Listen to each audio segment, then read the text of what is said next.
Good afternoon and welcome everybody to the latest event in the Brookings Global China series. I'm Evan Osnos, and today we have a virtual debate and discussion examining the question, is the U.S.-China relationship America's most consequential bilateral relationship?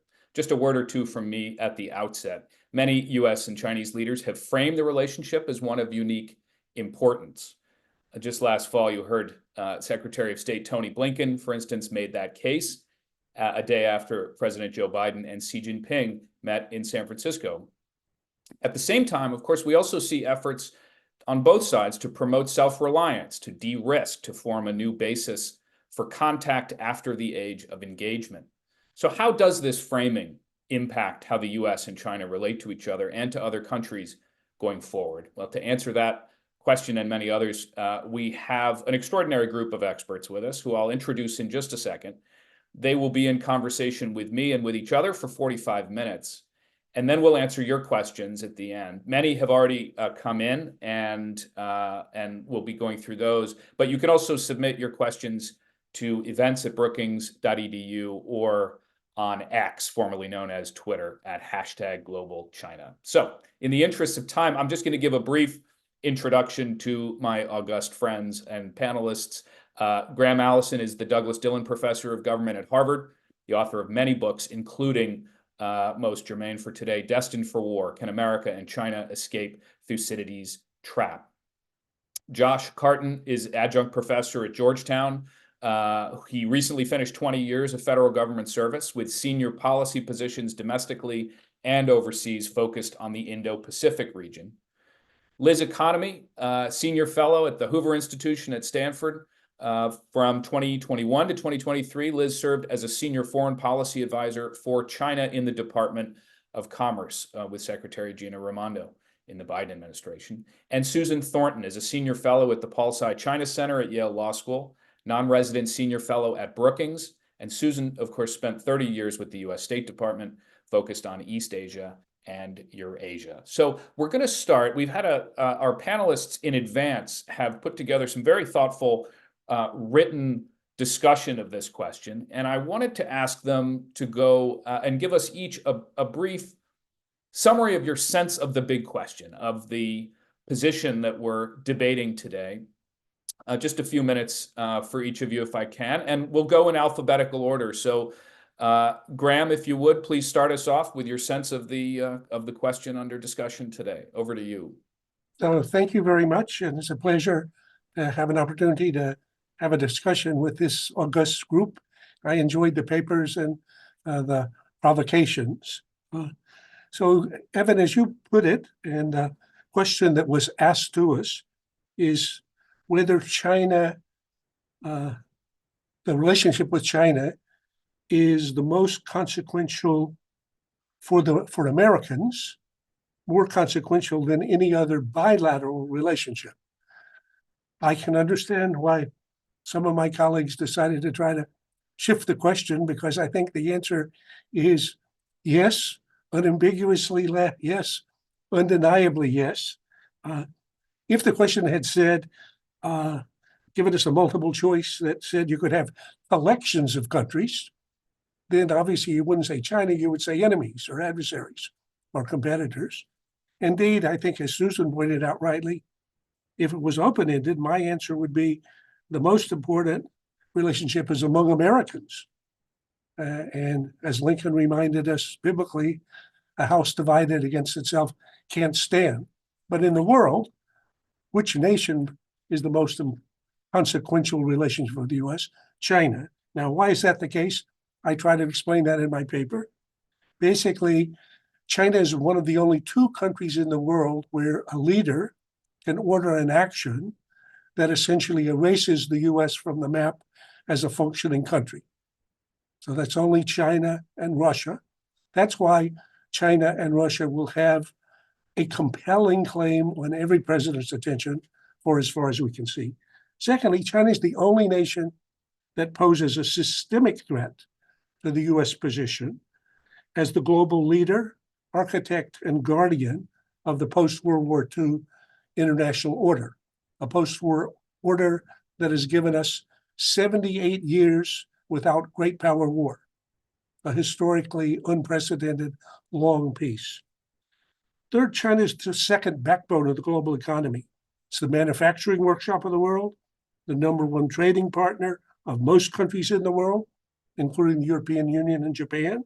It's the supplier of the most critical items, including everything green and clean in global supply chains.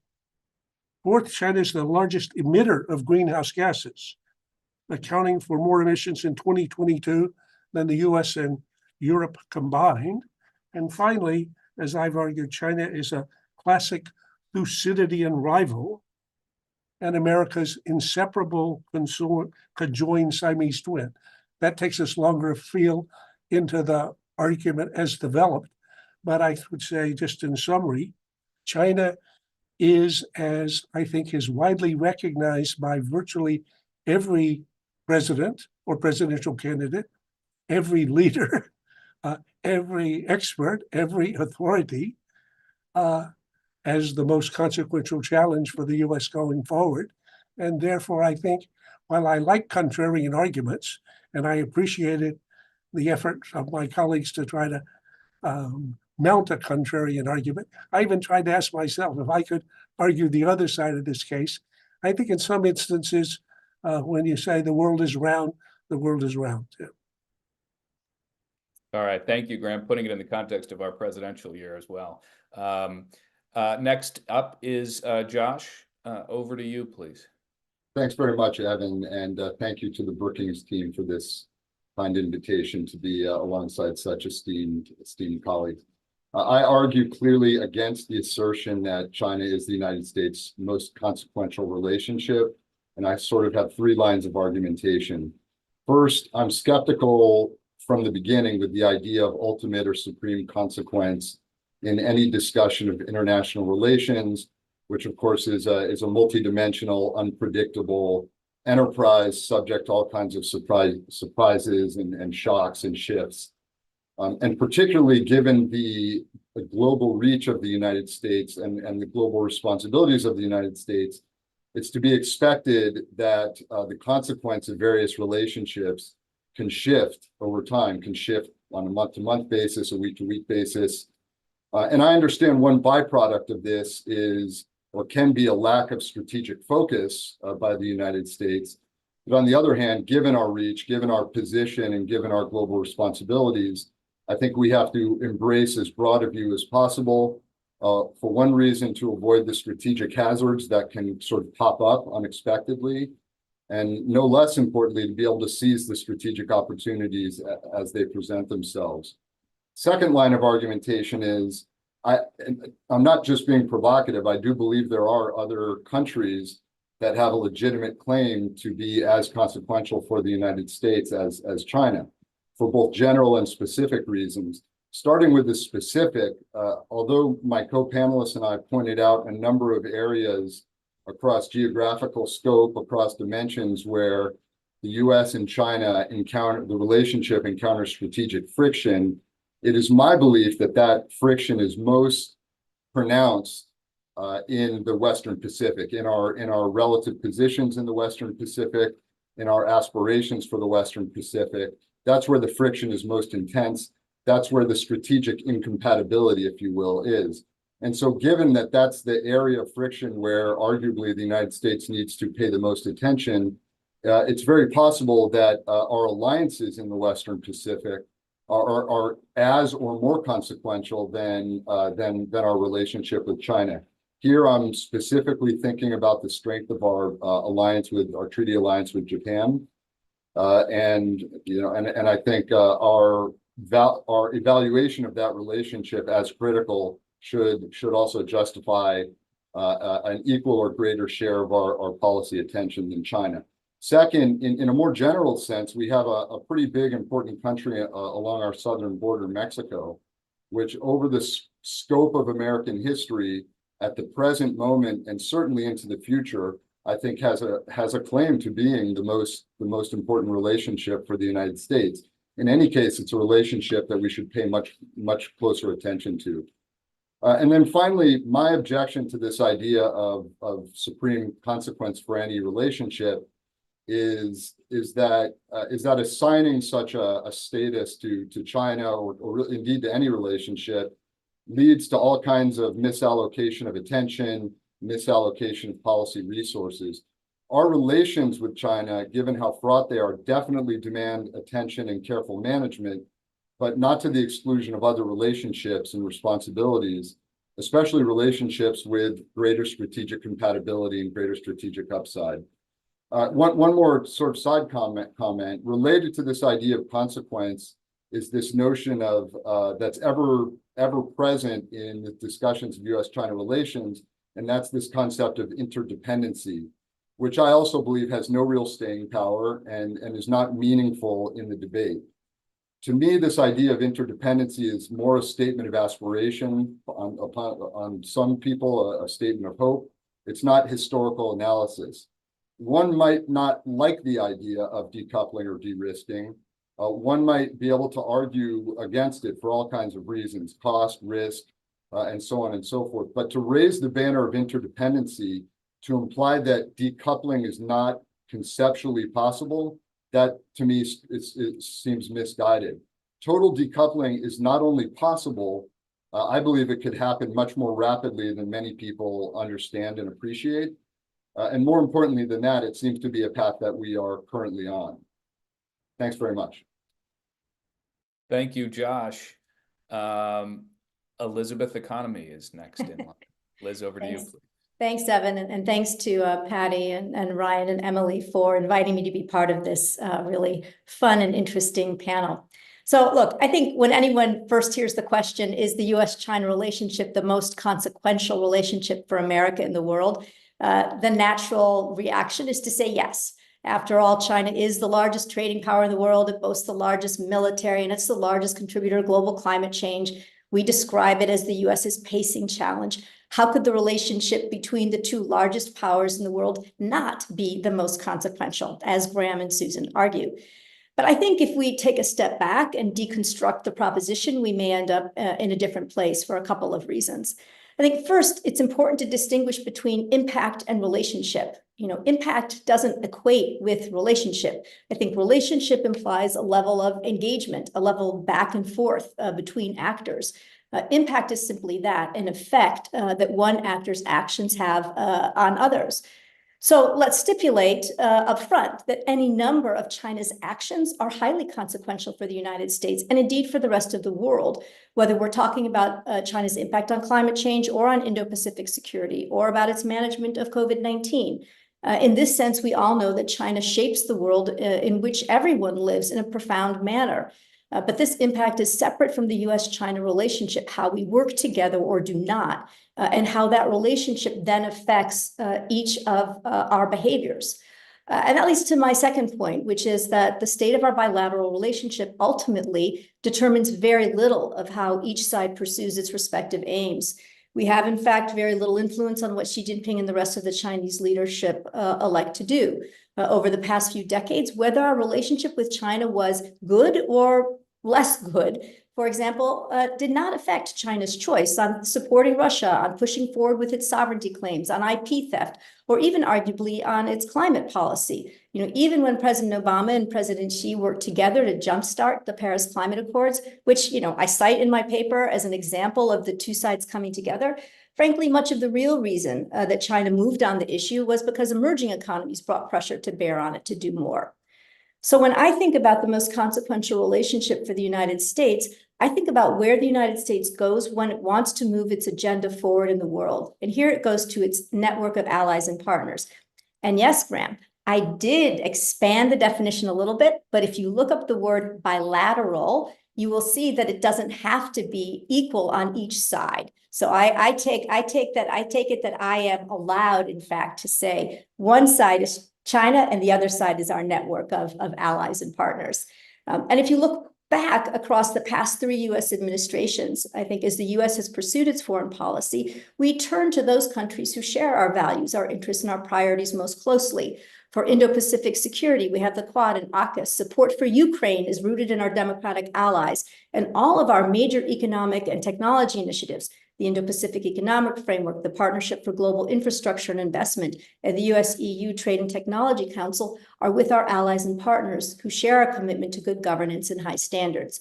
And if we don't have them with us on these initiatives, they will not succeed. Again, this is not to say that China doesn't matter. What China does matters enormously to the United States. But for now, when the United States is in a figurative foxhole, it doesn't want to be there with China. It wants to be there with the UK or Japan or Australia. Thanks. All right. I want to be in the foxhole with this group right here. I can tell you that with confidence. All right, Susan Thornton, please, over to you to round us out on this initial round. Of course, I would be the one not to unmute myself. I'm really troubled by the image of the US being in a foxhole, because sometimes I feel like that is very close to the sensibilities that I feel from a lot of my fellow Americans at the moment. I guess what I would say is I really struggled with this question when it was posed to me, and probably in the same way, that Graham did. I thought, well, what other country would I name possibly?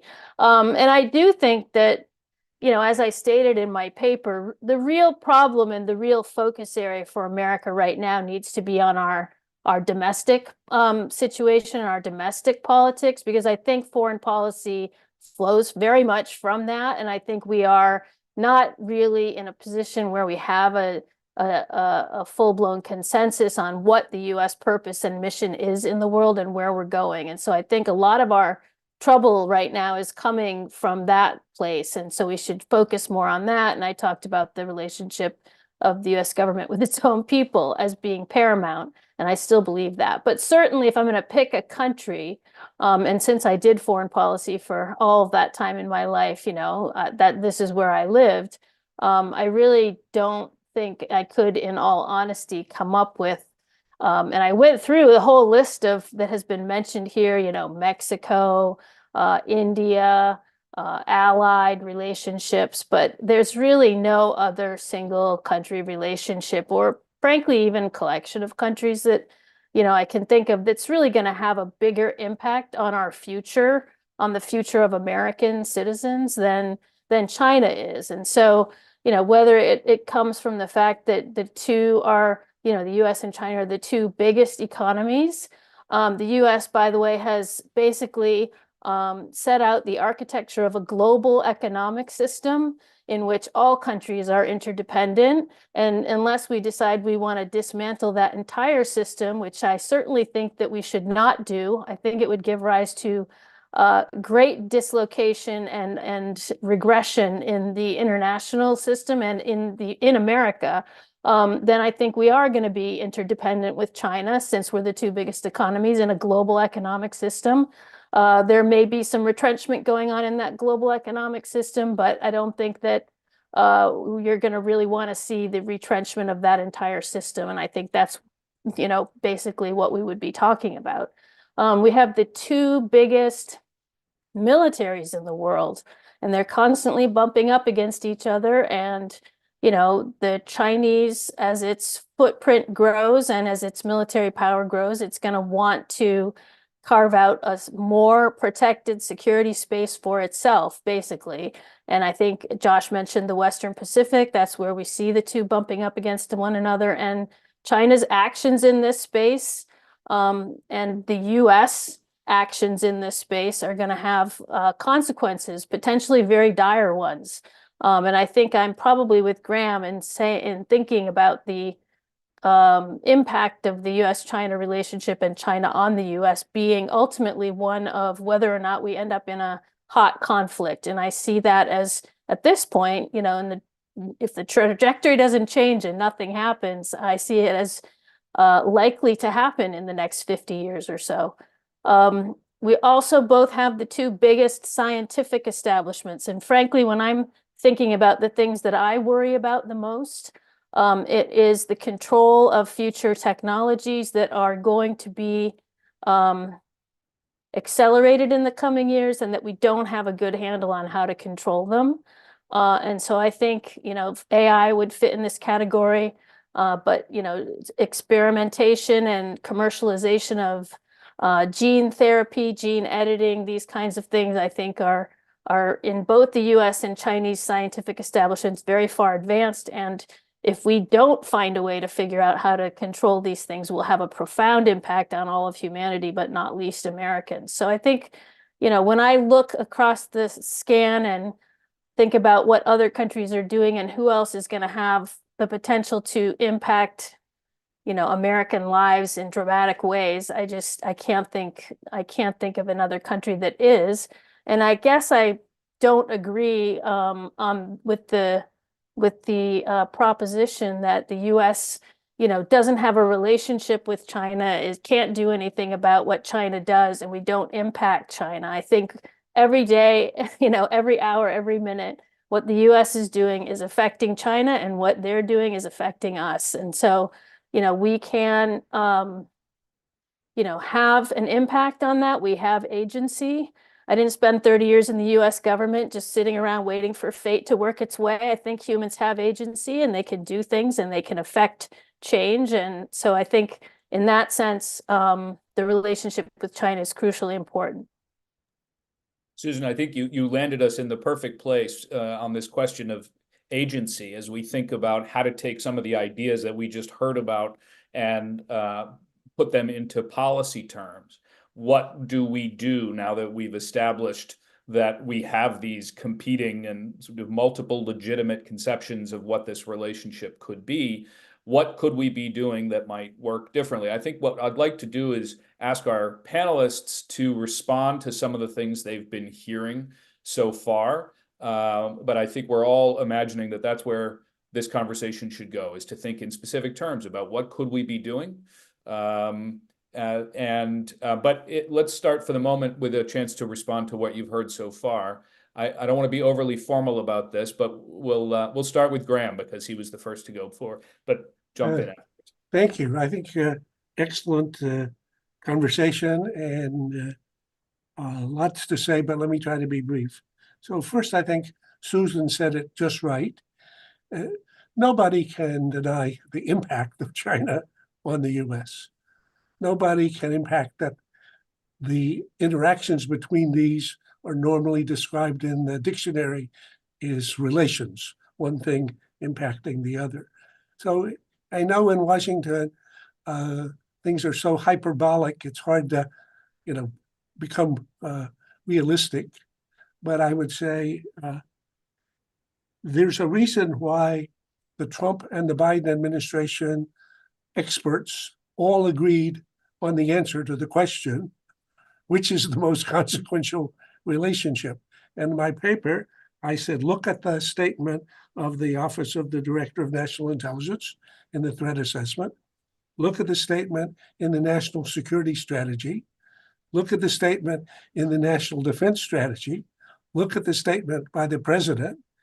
They may be all wrong, but I would say they're not. I mean, it's just, that's too far. Okay. Now, to your question, which I think makes it more, one more thing. On Josh's point, the notion that there can be a, quote, complete decoupling, I know is a very attractive notion circulating. When I give my speech about this, I call it decoupling, de-risking, delusion. Okay. So we live on a small globe. That's just a fact. We cannot get off of the globe. There's a physical interdependence that's undeniable. China's greenhouse gas emissions go into the same enclosed biosphere that our own do and have an impact on our climate and our lives. Now that's a fact.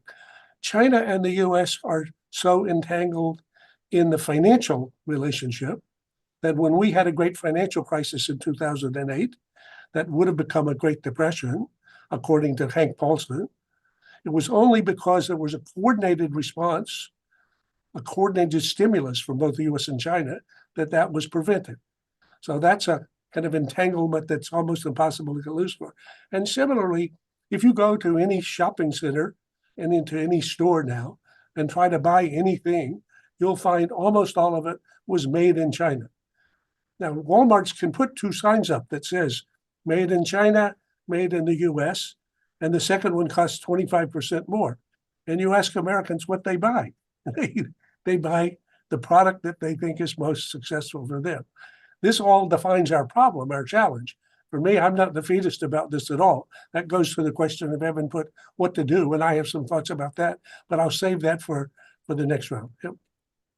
Josh, I suspect you'll have thoughts to jump in, and I have some thoughts. Thank you. So I think for the context of this discussion, it might be useful to make a distinction between global issues and U.S.-China issues that fall into a global context and U.S.-China issues that fall into a bilateral context. Unquestionably, the U.S. and China are existing, as Graham said, in a global system. And so when China, builds more coal plants than the rest of the world combined, that affects carbon emissions, that affects everybody in the world. And so China, in that respect, is presenting China's actions are presenting a challenge for the world to deal with, not necessarily just for the United States to deal with. Similar with any global issue, pandemics, similar with overcapacity, overproduction of electric vehicles, whatever it is. There are all kinds of things China does that affect the world, and the U.S. as a part of that world is affected by it.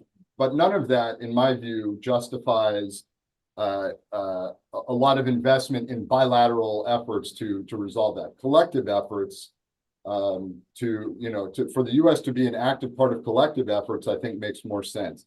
Now, in the bilateral context, as Susan mentioned, it's true the U.S. and China, by our actions, by our inactions, are shaping each other's actions and reactions to some degree all the time. I don't necessarily think that justifies further efforts to resolve or shape in direct bilateral conversation. In other words, the U.S. may be able to provide some sort of shaping to China's actions by engaging less with China in a bilateral context, by engaging more with allies, by engaging more with important third countries. So again, I agree at the outset that the U.S. relationship with China needs to be carefully managed. But I think there's some things we can and should do in a bilateral context, and some things we shouldn't even attempt in a bilateral context. And then my last point is, no matter what we do, no matter how we engage with China, the fundamental strategic contradiction in our aspirations in the Western Pacific put severe constraints on the amount we can get done. That's not. I don't say that with glee. I just say that as a matter of analytical judgment. Thank you. Liz, I suspect you'll have thoughts, and I would like to remind people who may have joined late, Liz was of our group today, the most recently in government, thinking and working on these issues directly. I suppose maybe Josh as well, but over to you, Liz. Yeah, thanks. So I just want to, sort of ask the question, I guess, Graham, I'm not confident that all of those people actually said that China was the most consequential bilateral relationship. I think they've said China is one of the most consequential. And I think they've said the national security strategy said that China was the most consequential threat. But I think we want to be careful about sort of asserting that everyone is saying that it's the most consequential bilateral relationship. I'm not sure that is actually the case. So maybe that's for a future study. But I think we just want to be careful there.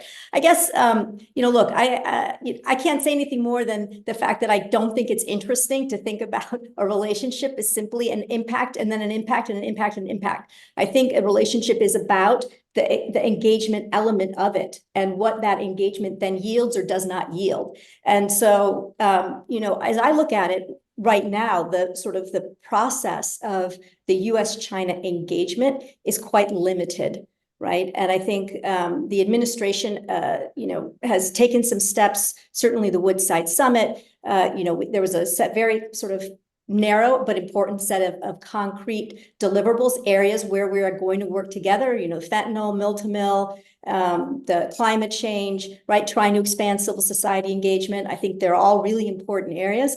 But overall, I mean, compared to the range of engagements that we have with our allies and partners, honestly, the relationship with China pales in comparison. Moreover, I think as we look at sort of the trajectory of the quote relationship, we have China. I think there's not only the de-risking and decoupling element, and let's not forget that China is the initiator in the de-risking decoupling, right? With Made in China 2025 and certainly dual circulation, which is all about, trying to ensure that the US is more dependent, or other countries are more dependent on China's economy, while China insulates itself from the pressures of the global economy. But I think if you look at that de-risking process, I think that's one, but also the fact that we're at a point now where the two countries are really beginning to support completely alternative sets of multilateral arrangements.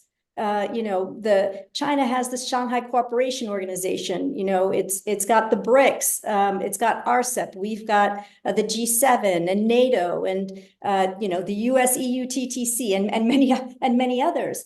And so I think that process actually is causing the relationship, it's fraying and it's becoming more and more divergent, right? Based on a lack of common values and priorities and interests. Again, that's not to say that we shouldn't come together, that we shouldn't try to find areas of common ground and common purpose.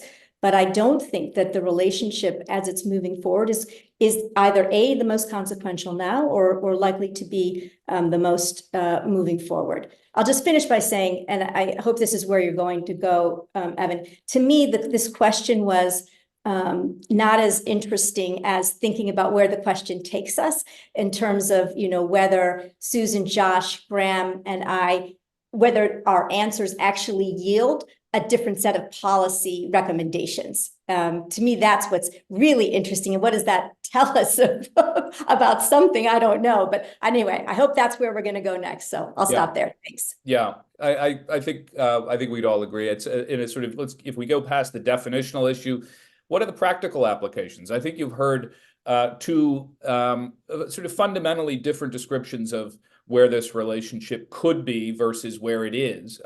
Is it a delusion to imagine reducing or thinning or decoupling?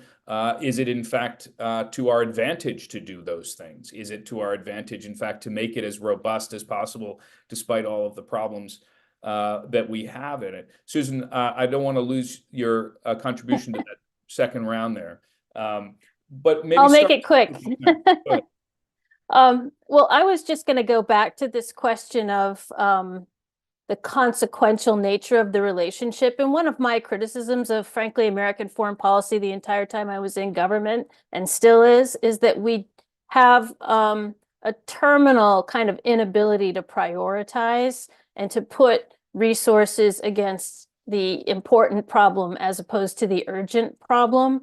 So I think, I am also one, Josh, who shares with you the aversion to kind of hyping, one relationship as the most important. But on the other side of that coin, I do appreciate that it is an effort to try to take the very unwielding US government and focus, focus its attention on something that's actually important. As opposed to getting distracted by all kinds of urgent matters that come up. And we see just even in the recent period, and a perfect example of this with what's going on in the Middle East. So, I think that you can criticize people focus, Tony Blinken saying this is the most consequential bilateral relationship. And I think he has said that at various times, even recently, Liz. But I do think it's a responsible thing to try to articulate to the American people what's important. Secondly, I do worry about and this is kind of contradictory to what I just said, but you do worry about the sort of over-focus of resources on this relationship. And I've seen that happen too. And I think when we talk about, in the past, all the dialogues, this is the common criticism, right? About all the communication between the US and China, we focused too much of high-level government attention on talks where we didn't get anything out of it.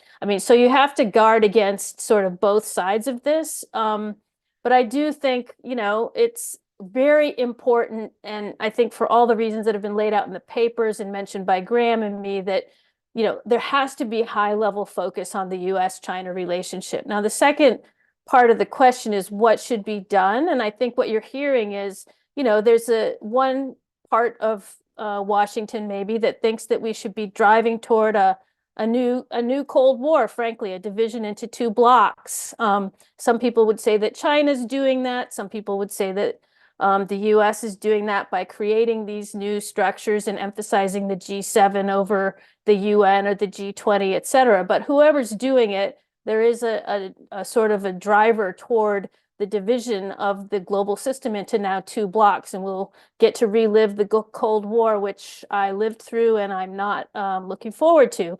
But the other thing, and what I would say we should be doing, is bigger focus on multilateral structures and less on unilateral actions by the US. And I think if we look at what's happening right now in the world with the developing world, obviously there are a lot of countries, it's not just China and Russia, there are other countries that feel that the current sort of configuration of the international system doesn't exactly reflect the kinds of things that they prioritize and care about. And I think if we're going to have a world that's not this new Cold War, we should make an effort to try to multilateralize or plurilateralize the conversations with China, get more people into conversations with China so that there's a kind of a middle ground of countries who can speak to their interests in this relationship. Almost every country in the world, whether we consider it the most consequential or not, almost every country in the world considers the US-China bilateral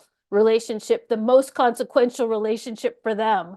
So I think it's very important to try to listen to other countries and how they are seeing what's happening between the US and China. And I think that would help us to sort of identify areas where we can actually make some progress and have some decent conversations that might contribute to the communication in the bilateral channels.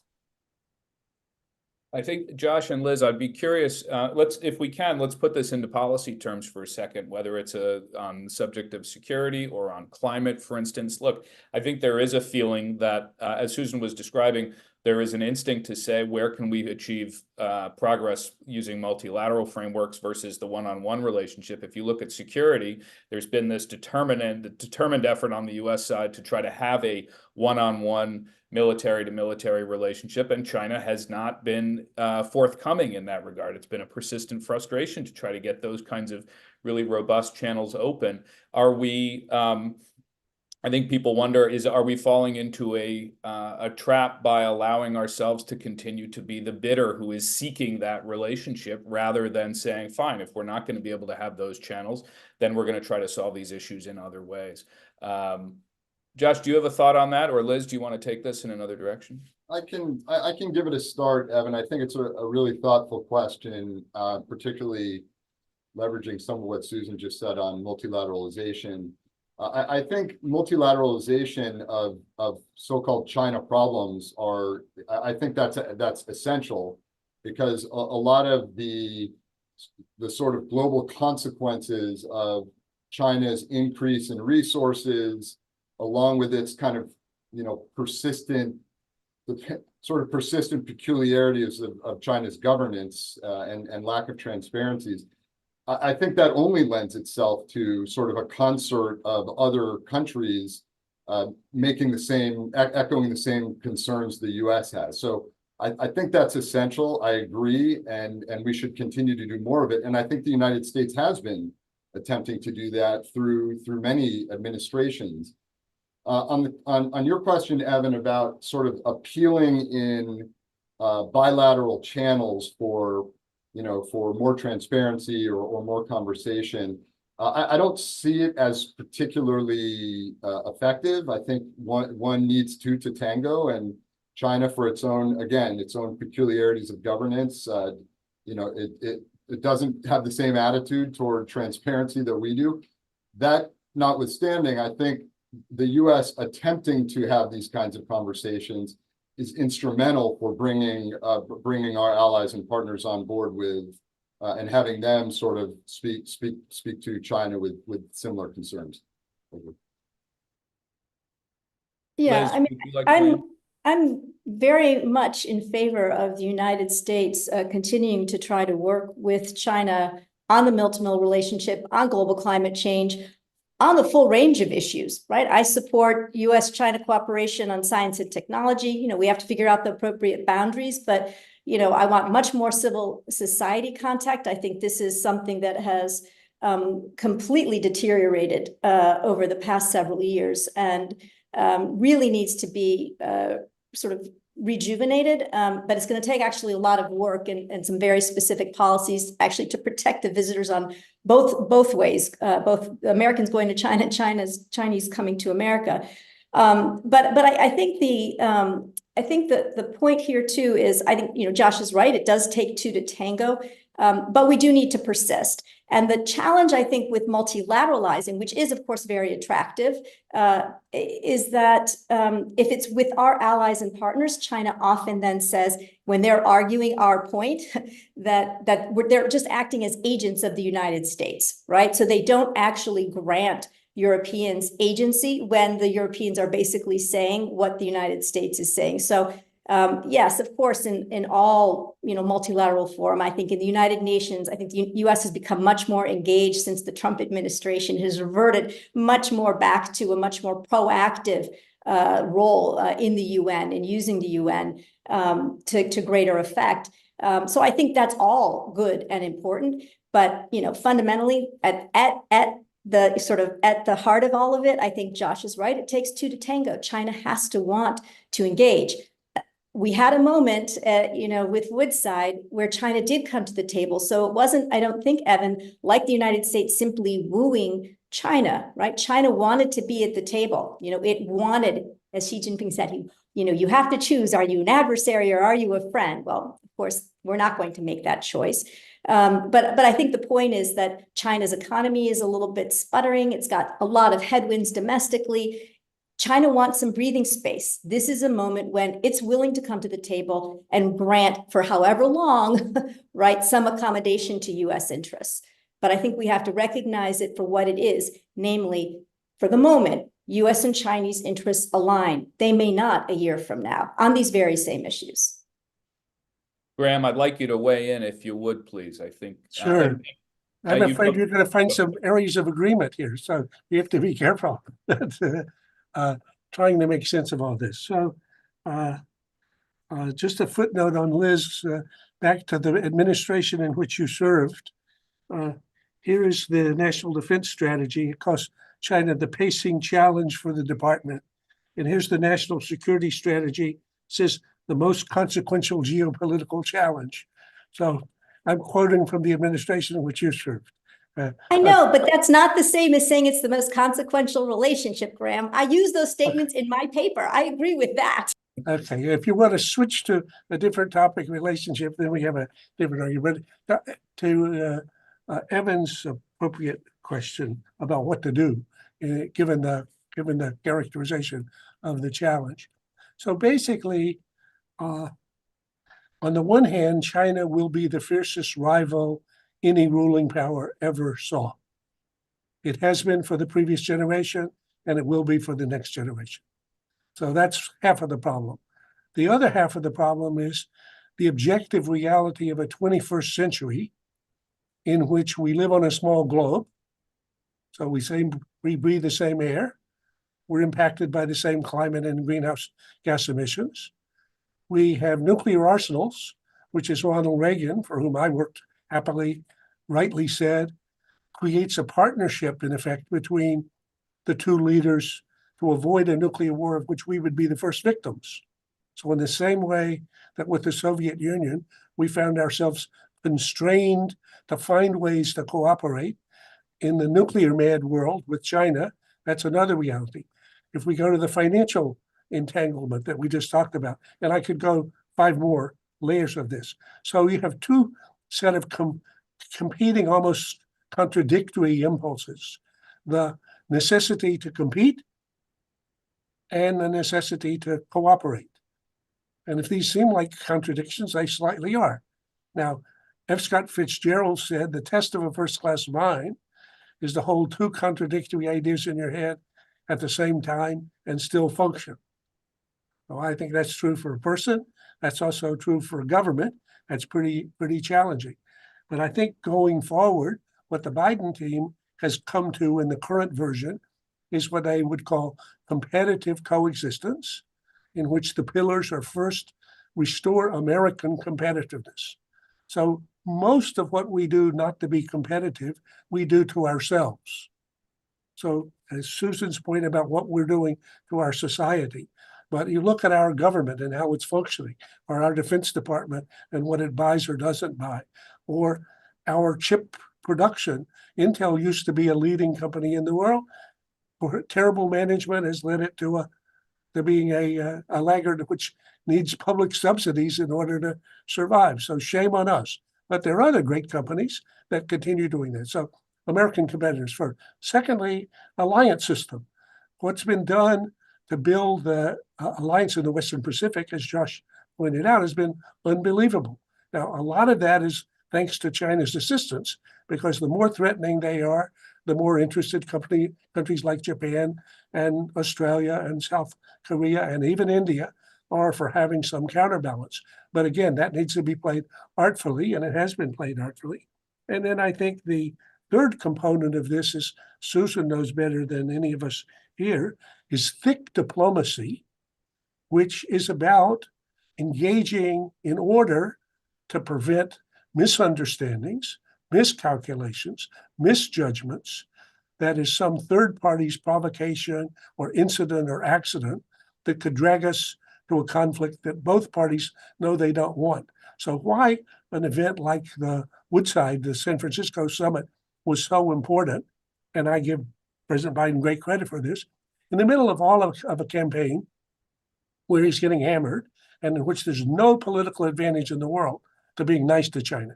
There's only an advantage for bashing China. To take out a day of serious conversation with the leader of China to talk about shared interests and areas in which we have conflicts, the fact that we don't want to have a war, but the fact that we do want them to stop supporting the precursors for fentanyl, and we do want to get back to mill conversations, and we do want to get the Secretary of Commerce and their counterparts engaged in a space. We're mainly, I would say, the biggest part of that is to preventing misunderstandings, misjudgments, miscalculations that have historically often been the spark that end up producing a conflagration. And both Biden and Xi, I think, from what we can tell, say clearly to each other, I don't want a war because that would be bad for USA. And I don't want a war because that would be bad for PRC. So I think that's a great place to start. We have a number of questions that came in from people who wanted us to engage in this conversation. I'd like to get a few in if we can.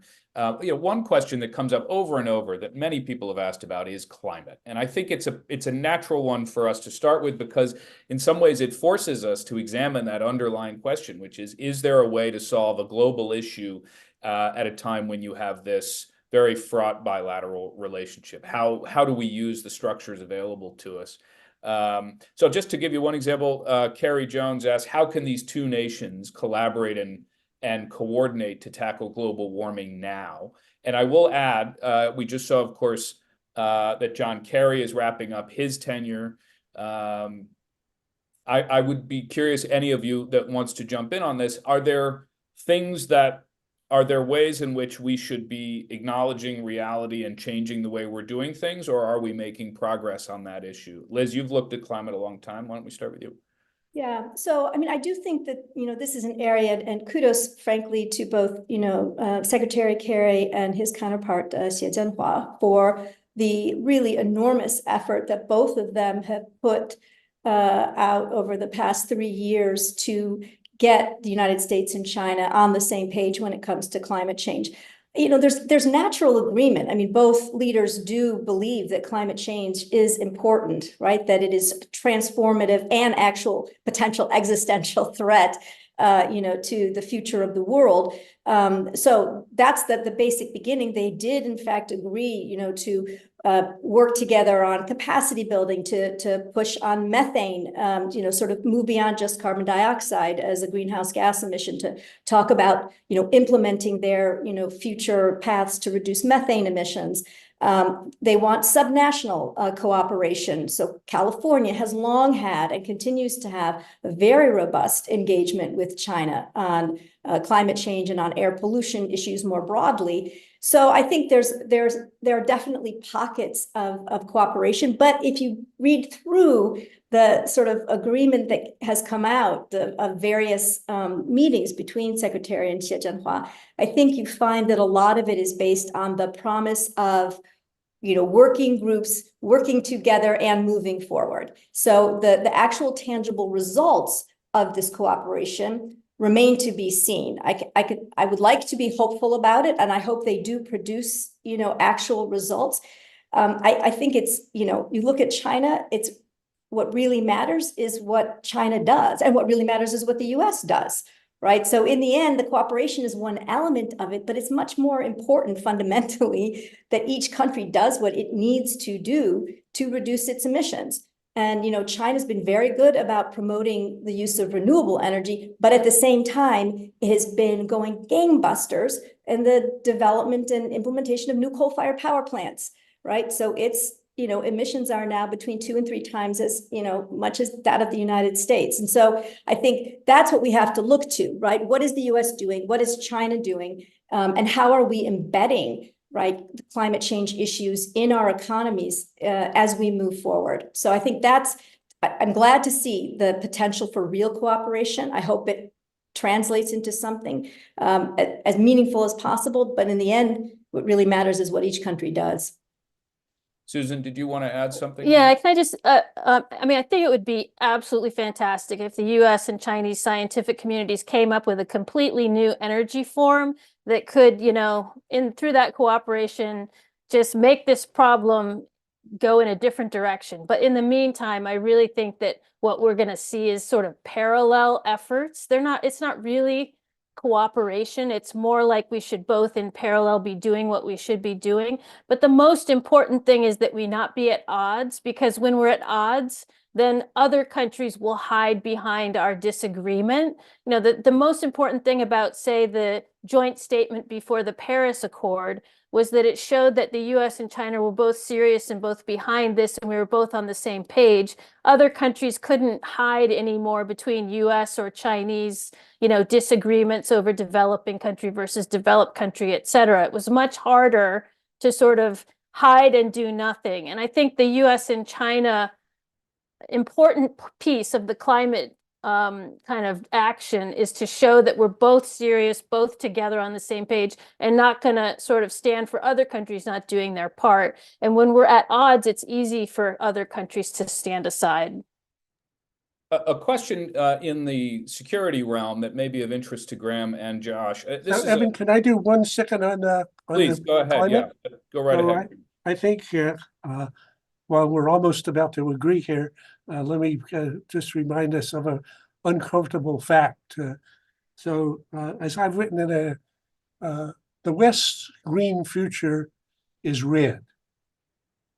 So the greener we become over the next decade, the more dependent we will be on China. So 70% of all things green are made in China. That's called solar panels, EVs, batteries, wind, so the whole caboodle. And as these now are potential for solar, basically they've now dominated. If you take the supply chain for it, they've dominated the whole piece. So I think this will actually, on the one hand, while we need to cooperate in the space, will unfortunately become an area of competition as well. A question from Jesper Thompson, who's an advisor at the Danish Defense Ministry. Is China really a systemic threat, which would imply that it wishes to upend the current international system? Would a systemic challenger be a more apt description? And I would add, just for anybody who wants to take this on, how much, if you set aside the definitional issues, this question of it being a systemic threat, is that a productive new phase in our analysis to the degree? I just give a small footnote part of this. So Lee Kuan Yew, world's best China watcher, world's best she watcher until he died. I asked him this question. I said, are she and his colleagues serious about displacing the US as the predominant power in the Western Pacific in the foreseeable future. And he had a way, when you would ask a stupid question, of standing back and smiling a little bit, and his eyes got wide, and he said, of course, why not? Who could imagine otherwise? How could they not aspire to be number one in Asia and in time otherwise? So I would say that's systemic, at least in that space, for the foreseeable future. Well, and that question of whether it's Asia or the world is a big one, and I think it's one that looms large here. Liz, you have your hand up. Josh, do you want to weigh in on this too? I'll take a shot, Evan. Thanks. To the question of systemic threat, I think it depends on which system we're talking about. Is China, as it currently acts in the world, a threat to the global trading system? It absolutely is. Is China at present a threat to the global environmental system, the global ecosystem? It absolutely is. Now, I think when people talk about systemic threat, they're often implying some sort of an ideological component to that. And I think, politically it is useful, given the enormity of the challenge that China poses to all kinds of systems. It's useful shorthand to describe China as a systemic threat. I believe, or challenge, to me, it's two shades of the same question. To me, the only way China could be a systemic threat or challenge in the way people describe it is if China's system had any kind of appeal beyond China, which I believe it does not. That may have been different in 2015 and 2016, 2014, when China's economy was going gangbusters, and the implication that this growth at all costs model was sustainable. It could have been seen as a systemic threat at that time. Now, I don't even think that that's a persuasive system to be promoting with anyone, including most Chinese people. So to answer the question, I don't see China as a systemic threat or challenge. Thanks, Josh. Liz, over to you. Yeah, I definitely see China as a systemic challenge in two different ways. I think one, as we've been talking about, ways that actually China doesn't intend to be a systemic challenge, areas like, climate change or pandemics, areas where by virtue of the way it's developing or the way that the political economy works, right, its lack of transparency, it ends up being a systemic challenge. But I think more to the point, Xi Jinping talks a lot about leading in the reform of the global governance system. And I think whether you're talking about de-dollarization or you're talking about issues around cyber sovereignty, internet governance, or basic human rights, the premise that you don't have individual rights before you have economic development and security. I think he brings a fundamentally different conception of the international system to the one that the United States does of international order. Not to mention the fact that he wants to eliminate the U.S.-led alliance system, and I think there are any number of ways in which Xi Jinping wants to transform the international system. I think he's a transformative, change agent. So I don't think there's a question about this. Just read what he writes. I think we have just a couple minutes left, but I do want to address one theme that is in the questions a lot, and that is the question of Taiwan. I think when we talk about the centrality or the importance of the U.S.-China relationship, one of the questions that comes up a lot is, what does that mean for Taiwan? How can that fit into this world? And has there been a change in the relative importance that Americans attach to the relationship to Beijing versus how we have contact with Taipei? I'm curious if somebody would like to weigh in on this question. Graham, do you have a thought about how you think Taiwan figures into a world in which U.S. and China have, as you would put it, the most consequential bilateral relationship? So, yes, thank you. It's hard to be brief about it, but I would say we should start with the good news. So when the U.S. and China established relations, or first opened the conversations, Taiwan was a big issue from the Chinese government's perspective. And somewhere between Zhou Enlai and Kissinger was developed this wrapper of strategic ambiguity in which a problem that was totally irresolvable. There's no doubt there's irresolvable differences between the American view, the Chinese view, and the Taiwanese view. Totally irresolvable did not mean unmanageable. And actually, the framework has allowed 5 decades in which people on both sides of the straits have seen greater improvements in their well-being than in any equivalent period in their history, and also in the Asian region.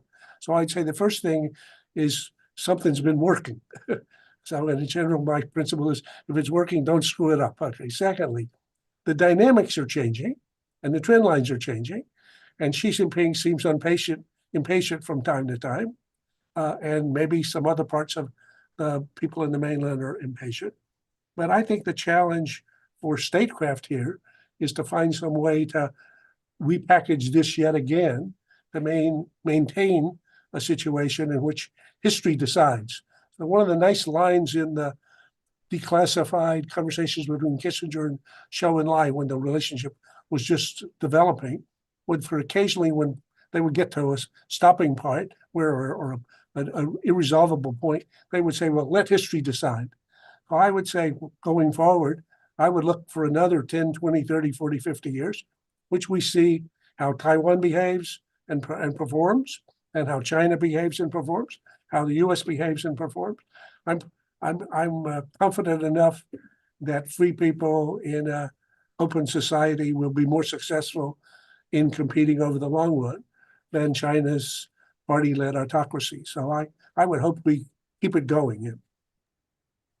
Susan, just in our final minutes, I wonder if you would share some thoughts on what you've heard, and then I'll close this out.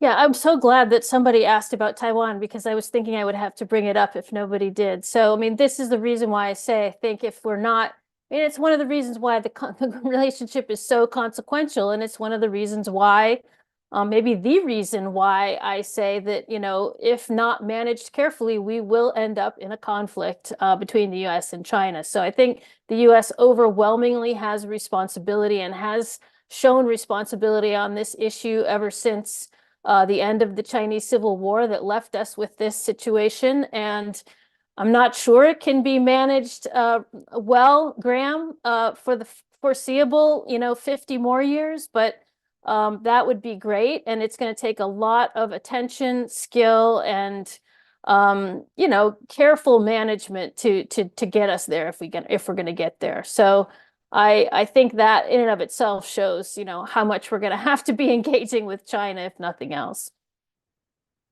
Well, we could go on much longer. I'm afraid that we have run out. There are more questions we couldn't get to that our audience had sent in. But I want to thank the attendees. I want to thank most of all our panelists for joining today. There are going to be more events coming up in the Brookings Global China series. We're going to be hashing out more of this. I'm pleased to say this is the kind of debate that